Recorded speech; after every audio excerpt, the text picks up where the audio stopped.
नमस्कार। सुर्खियों के बाद अहम खबर का रुख करेंगे जो भोपाल से मिल रही है। जिला अध्यक्षों के चुनाव को लेकर आज होनी है अहम बैठक।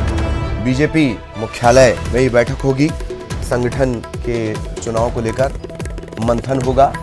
जिला अध्यक्षों का चयन करना है। जिला निर्वाचन पदाधिकारी इस बैठक में मौजूद रहेंगे। प्रदेश संगठन महामंत्री सुहास भगत दिशा निर्देश देंगे। 35 से 40 साल तक की आयु सीमा की वैधता पर विचार होगा। 50 साल तक के कार्यकर्ता को जिला अध्यक्ष बनाने पर मंथन किया जा रहा है। 50 साल तक के जिलाध्यक्ष नहीं मिलने पर बदलाव होगा।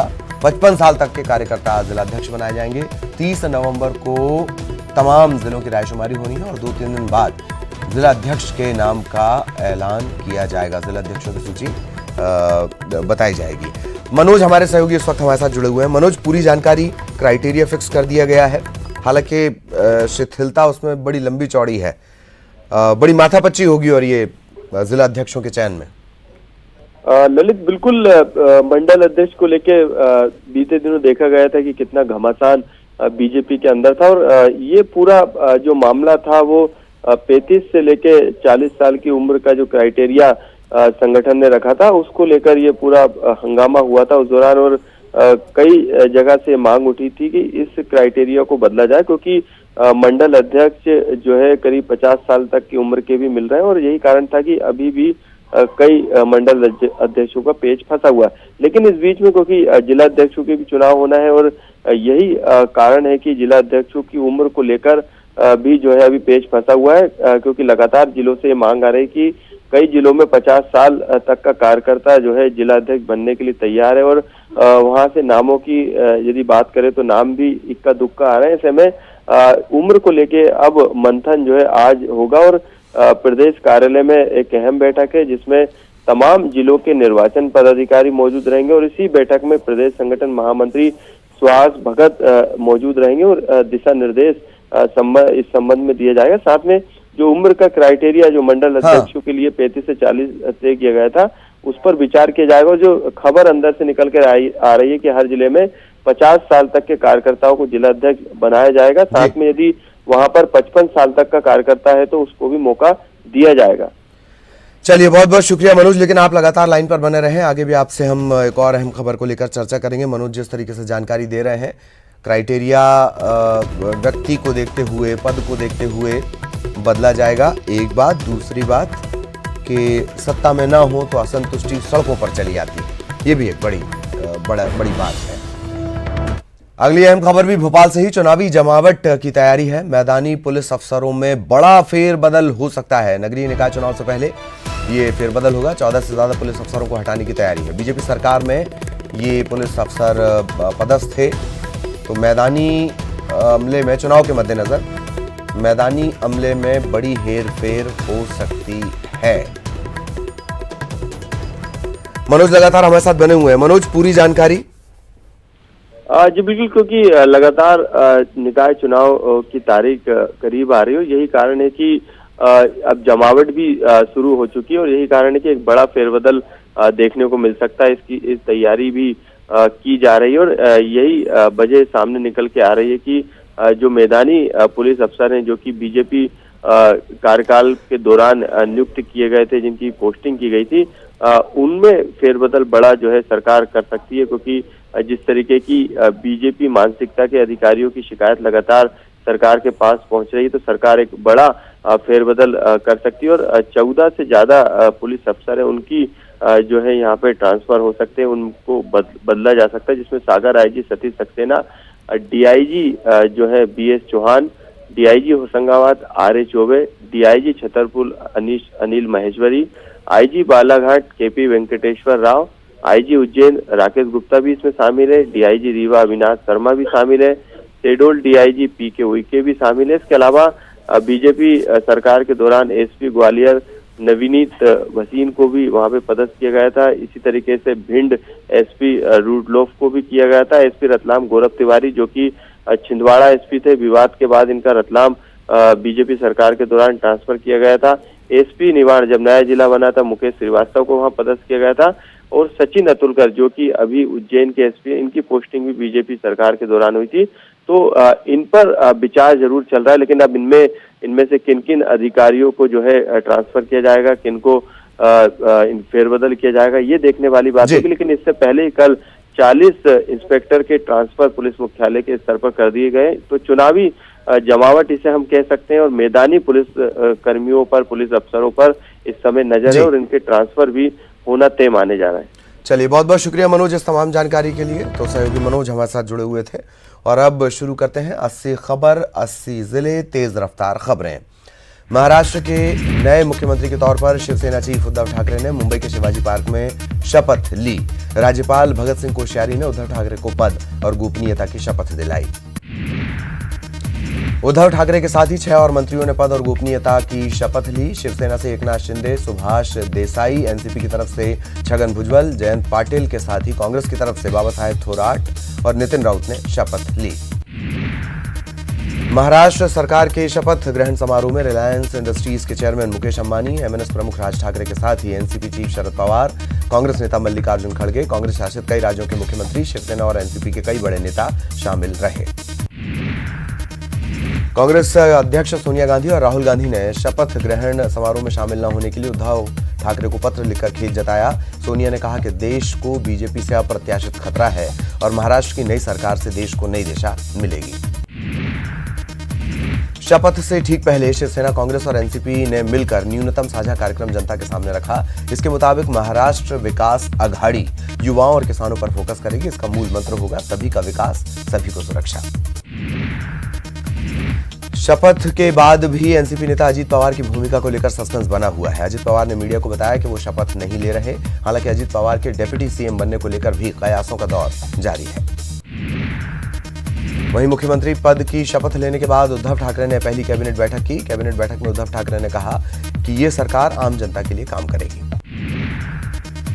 इस दौरान उन्होंने रायगढ़ के शिवाजी किले को संवारने का ऐलान किया। उन्होंने कहा कि शिवाजी किले के लिए 20 करोड़ का फंड जारी किया जाएगा। न्यूज 18 से एक्सक्लूसिव बातचीत में बीजेपी अध्यक्ष अमित शाह ने कहा कि उनकी पार्टी ने महाराष्ट्र में सरकार बनाने को लेकर अपने सिद्धांतों से कोई समझौता नहीं किया। छत्तीसगढ़ विधानसभा का शीतकालीन सत्र आज समाप्त हो सकता है। सभी संसदीय कार्य खत्म होने और निकाय चुनाव की वजह से समय से पहले सत्रावसान की संभावना है। 25 नवंबर से 6 दिसंबर तक ये सत्र चलना था। भोपाल में 12 टन प्रतिबंधित पॉलीथीन जब्त की गई है। ईंटखेड़ी स्थित गिरिराज ट्रांसपोर्ट पर निगम की टीम ने दबिश दी थी। कमलनाथ सरकार ने चिटफंड कंपनियों के खिलाफ बड़ा फैसला लिया है। आपको बता दें कि राज्य स्तरीय समन्वय समिति में फैसला लिया गया कि चिटफंड कंपनियों के खिलाफ जल्द एक अभियान चलाया जाएगा। खंडवा में सिमी आतंकियों से मुठभेड़ के दौरान मारे गए एटीएस पुलिस के जवान शहीद सीताराम यादव समेत 13 हत्याकांड की 10वीं बरसी मनाई गई। साल 2009 में 28 नवंबर के दिन ही सिमी आतंकी अबू फैजल और उसके साथियों की गिरफ्तारी के दौरान हुई मुठभेड़ में एटीएस के जवान सीताराम यादव समेत बैंक कर्मी संजय पाल और वकील रविशंकर पारे की हत्या कर दी गई थी। आपकी सरकार आपके द्वार कार्यक्रम में शामिल होने के लिए गुना पहुंचे श्रम मंत्री महेंद्र सिंह सिसोदिया ने पत्रकारों से औपचारिक चर्चा की। श्रम मंत्री ने खाद की व्यवस्था को लेकर बयान दिया। कहा कि कमलनाथ सरकार में खाद के लिए किसानों को कोई परेशानी नहीं होगी। किसानों को प्रति हेक्टेयर के हिसाब से 5 बोरी खाद उपलब्ध करवाई जा रही है। गुना में शिवपुरी से इंदौर जा रही यात्री बस में बैठने की जगह को लेकर कुछ युवकों का विवाद बस कंडक्टर के साथ हो गया। इसके बाद युवकों को बस से नीचे उतार दिया गया। इसी नोकझोंक में बदमाशों ने अपने दूसरे साथियों को बुलाकर बस को फिल्मी स्टाइल में ओवरटेक किया, बाईपास पर रोक लिया, ड्राइवर और कंडक्टर के साथ मारपीट की। जीरम आयोग के फैसले के खिलाफ राज्य शासन ने हाईकोर्ट में चुनौती याचिका प्रस्तुत की है। इसमें राज्य शासन के 5 गवाहों की गवाही, एक टेक्निकल एक्सपर्ट की गवाही, 3 आवेदनों को निरस्त करने के आयोग के आदेश को चुनौती दी गई है। अगली सुनवाई 2 दिसंबर को होनी है। नगरीय निकाय चुनाव को संपन्न कराने के लिए दुर्ग जिला प्रशासन तैयारियों में जुटा है। जिला निर्वाचन अधिकारी ने बताया कि प्रशासन ने निकाय चुनाव की तैयारियां पूरी कर ली हैं। इसके तहत बूथों का चयन, सुरक्षा व्यवस्था, मतदान और मतगणना अधिकारी कर्मचारियों की ड्यूटी समेत एमसीएमसी का गठन किया जा चुका है।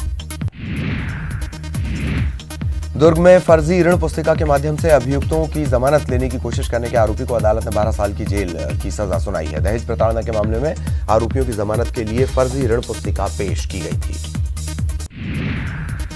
नागरिक आपूर्ति घोटाला मामले में अनिल टुटेजा की याचिका पर हाईकोर्ट में सुनवाई हुई। टुटेजा के अधिवक्ता ने पुराने दस्तावेज कोर्ट के समक्ष प्रस्तुत करने की मांग की। जनहित याचिका दायर करने वालों के तरफ से याचिका को खारिज करने की मांग की गई। मामले की अगली सुनवाई 6 दिसंबर को होगी। मंदिर हसौद से 5 किलोमीटर की दूरी पर 2 टोल प्लाजा खोलने के खिलाफ दायर जनहित याचिका पर हाईकोर्ट ने फैसला सुना दिया है। हाईकोर्ट ने सिर्फ एक टोल प्लाजा बनाए जाने का आदेश दिया है।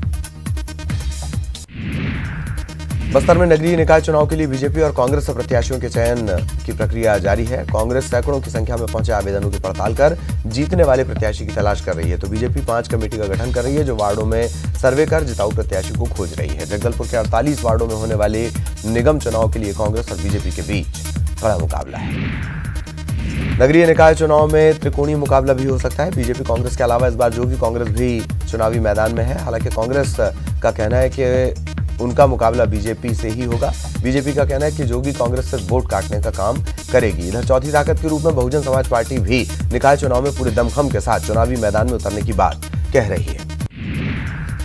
निकाय चुनाव को लेकर आरोप प्रत्यारोप का दौर भी जारी है। बीजेपी का कहना है कि रायपुर समेत कांग्रेस के जहां भी महापौर और अध्यक्ष हैं, वहां लोगों को मूलभूत सुविधाएं नहीं मिल पा रही। जोगी कांग्रेस का कहना है कि रायपुर में अधूरे पड़े निर्माण कार्य भ्रष्टाचार की भेंट चढ़ गए हैं। कांग्रेस का कहना है कि बीजेपी सरकार के समय कांग्रेस के महापौर और अध्यक्षों के इलाकों में काम नहीं हो पा रहे थे। महासमुंद में नगरीय निकाय चुनाव की सरगर्मी बढ़ती जा रही है। बीजेपी और कांग्रेस दोनों ही पार्टियों के दावेदारों से रायशुमारी लगातार जारी की जा रही है। नगरीय निकाय चुनाव के मद्देनजर महासमुंद प्रभारी श्रीचंद सुंदरानी ने बीजेपी कार्यालय पहुंचकर शहर के 30 वार्डों के दावेदारों से मुलाकात की और बीजेपी को चुनाव के लिए पूरी तरह से तैयार बताया। भूपेश सरकार पर हमला करते हुए सुंदरानी ने कहा कि अध्यक्ष चुनने के जनता के हक को छीनकर लोकतंत्र का हनन किया गया।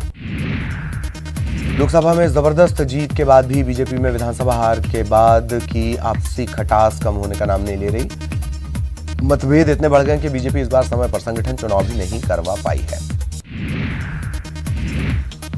रायपुर में स्कूली छात्र ट्रैफिक नियमों की जमकर धज्जियां उड़ा रहे हैं। बाइक और दूसरे वाहन स्कूल लेकर आने पर रोक के बाद भी छात्र बिना हेलमेट मोटरसाइकिल से स्कूल आ रहे हैं। ट्रैफिक पुलिस यातायात नियमों के लिए जागरूकता अभियान चलाने की बात कह रही है। रायपुर में सफाई में कोताही बरते जाने पर प्रदेश के मुख्य सचिव और नगरीय निकाय के सचिव ने सफाई व्यवस्था का जायजा लिया था, लेकिन व्यवस्था अब तक नहीं सुधरी है। शहर में जहां देखिए गंदगी और कचरा ही नजर आता है। निकाय चुनाव की तारीखों के ऐलान के बाद पार्टियों ने प्रत्याशियों की तलाश तेज कर दी है। बीजेपी के सरगुजा के नगरीय निकाय चुनाव प्रभारी नारायण चंदेल ने अंबिकापुर में पार्टी के पदाधिकारियों के साथ पार्षद पद के दावेदारों के साथ साथ बीजेपी कार्यालय में बैठक की। बीजेपी के नगरीय निकाय चुनाव के लिए बनाए गए कोरबा जिला प्रभारी सच्चिदानंद उपासने ने पार्टी पदाधिकारियों और कार्यकर्ताओं के साथ बैठक की, उन्हें जीत का मंत्र दिया। सभी निकायों से पार्षद पद के दावेदारों को बैठक में बुलाया गया। सच्चिदानंद उपासने ने निकाय चुनाव में जीत का दावा किया। बिलासपुर के पेंड्रा के धोबहर गांव में धान कटाई के बाद पैरा निकालते समय मशीन में फंस जाने से एक मजदूर की मौत हो गई। पुलिस ने इस मामले में कार्रवाई की बात कही है। बेमेतरा के स्वामी विवेकानंद स्टेडियम की मरम्मत के लिए राज्य शासन ने 17 लाख की राशि स्वीकृत कर दी है। करीब 4 करोड़ 21 लाख रुपए की लागत से बना स्टेडियम पहली बारिश में ही धराशायी हो गया था। स्टेडियम के निर्माण में भ्रष्टाचार के आरोप लगे थे, लेकिन प्रशासन की तरफ से मामले की जांच के नाम पर खानापूर्ति की गई। और यहां रुकेंगे एक ब्रेक के लिए।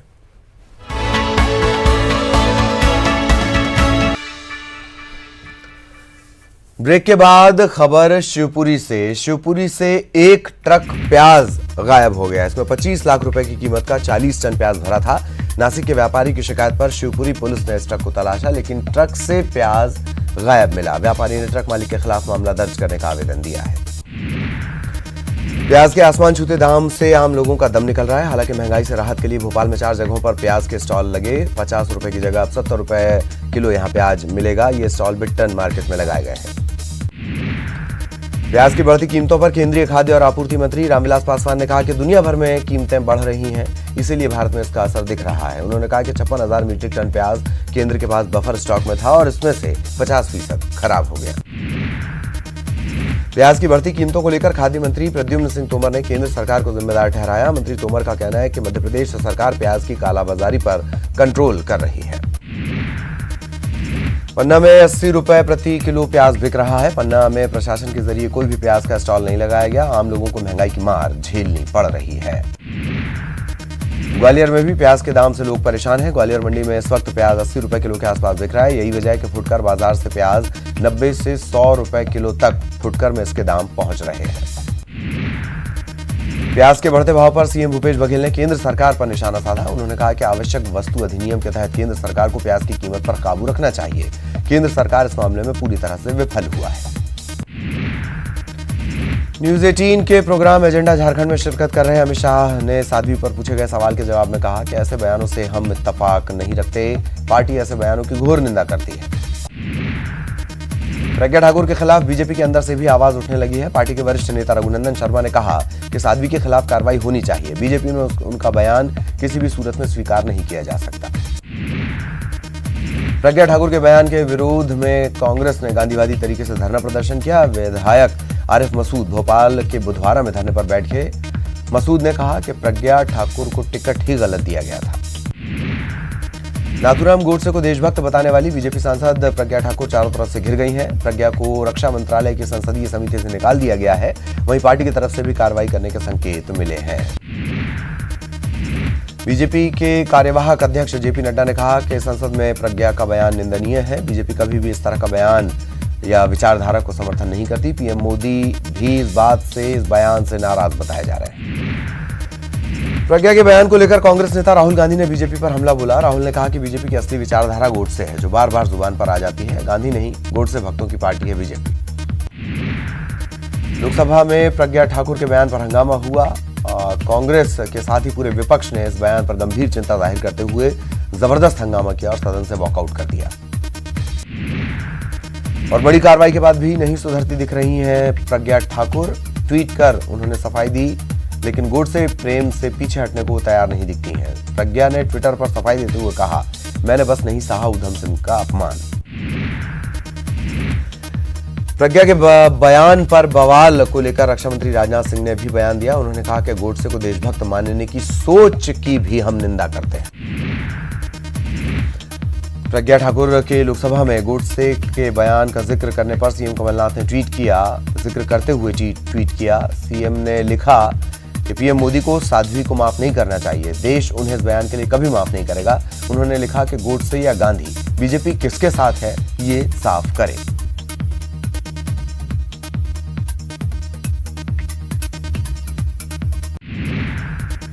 भूपेश बघेल ने साध्वी के मामले पर निशाना साधते हुए कहा कि शुतुरमुर्ग बनने से काम नहीं चलेगा। पीएम नरेंद्र मोदी और अमित शाह सामने आकर प्रज्ञा ठाकुर के बयान को लेकर देश के सामने अपना रुख साफ करें। विदेश के सामने कहें कि गांधी के हत्यारे गोडसे के प्रति उनके मन में है क्या। भोपाल में विधायक आरिफ मसूद साध्वी प्रज्ञा के बयान के विरोध में उन्होंने धरना दिया, इस्तीफे की मांग की। और प्रज्ञा ने नाथूराम गोडसे को देशभक्त बताया था। प्रज्ञा के बयान को लेकर मंत्री पीसी शर्मा ने भी निशाना साधा। कहा कि उनकी सदस्यता खत्म कर देनी चाहिए। कांग्रेस समर्थक तहसीन पूनावाला ने भोपाल से भाजपा सांसद प्रज्ञा ठाकुर के बयान को लेकर संसद भवन के बाहर विरोध प्रदर्शन किया। विजय चौक पर वो प्रदर्शन कर रहे थे और उसके बाद पुलिस ने उन्हें हिरासत में ले लिया। भोपाल में प्रज्ञा के मामले को लेकर सामान्य प्रशासन मंत्री गोविंद सिंह ने बीजेपी पर निशाना साधा। उन्होंने कहा कि गांधी जी के हत्यारे का मंडन करने वालों को संसद से निष्कासित कर देना चाहिए। बीजेपी की राजनीति सांप्रदायिकता पर आधारित है। गृहमंत्री बाला बच्चन ने प्रज्ञा मामले पर निशाना साधते हुए कहा कि प्रज्ञा का दोबारा ऐसा बोलना बीजेपी के चरित्र और सोच को दर्शा रहा है। बीजेपी साफ करे कि वो किसकी फॉलोअर है। कांग्रेस सांसद पीएल पुनिया ने प्रज्ञा ठाकुर के मामले को लेकर निशाना साधा। उन्होंने कहा कि बीजेपी ने उन पर कभी कोई कार्रवाई नहीं की। कार्रवाई का सिर्फ दिखावा किया गया। अगर कार्रवाई होती तो वो इस तरह का बयान फिर से नहीं देती। नागपुर से बड़ी खबर, पूर्व सीएम देवेंद्र फडणवीस को कोर्ट का समन।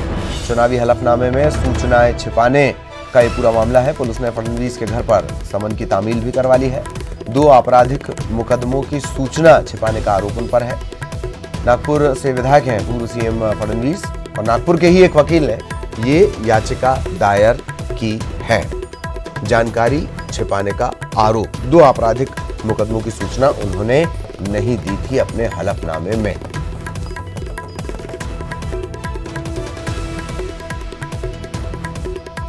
नागपुर से ही आते हैं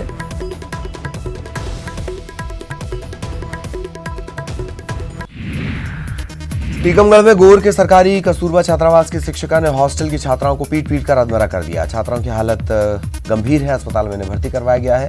छात्राओं का रो रो कर बुरा हाल है। उज्जैन के नागदा अस्पताल में टॉर्च की रोशनी में ऑपरेशन करने के मामले में अब जिम्मेदार सफाई दे रहे हैं। वहीं उज्जैन में बैठे प्रशासनिक अधिकारी पूरे मामले में कुछ भी बोलने से इनकार करते नजर आ रहे हैं। मंदसौर पुलिस ने पंजाब के देवेंद्र बम्हे गैंग के 2 शार्प शूटर्स को गिरफ्तार किया है। इनके पास से विदेशी हथियार, जिंदा कारतूस, 1 कार और 5 फर्जी नंबर प्लेट भी जब्त किए गए हैं। अलीराजपुर में बिजली विभाग की मनमानी के खिलाफ खंडवा बड़ौदा स्टेट हाईवे को 3 घंटे तक जाम कर दिया गया। बाद में बिजली विभाग के अधिकारियों ने उनकी मांगों को जल्द पूरा करने का आश्वासन दिया और इसके बाद प्रदर्शनकारियों ने अपने धरने को समाप्त किया। होशंगाबाद में छात्राओं और महिलाओं ने सरकार से मांग की है कि वो राज्य के पर्यटन स्थलों पर महिलाओं की सुरक्षा के पुख्ता इंतजाम करें, जिससे वो बिना किसी चिंता के पर्यटन स्थलों का आनंद ले सकें। सूबे के ग्रामीण इलाकों में जल्द ही पानी की समस्याएं दूर की जाएंगी। ये बात पीएचई मंत्री सुखदेव पासे ने अपने विभाग का रिपोर्ट कार्ड पेश करते हुए कही। उन्होंने कहा कि 6,672 करोड़ की लागत से 39 योजनाएं चल रही हैं और इन पर लगातार काम जारी है। देश विदेश में मशहूर हो चुके इंदौर के स्वच्छता मॉडल को देखने के लिए अब चार्ज देना होगा। दरअसल डेलीगेट्स की बढ़ती संख्या से परेशान है नगर निगम। उसने ये फैसला लिया है कि अब सफाई मॉडल को देखने के लिए हर व्यक्ति को 7,000 चुकाने होंगे।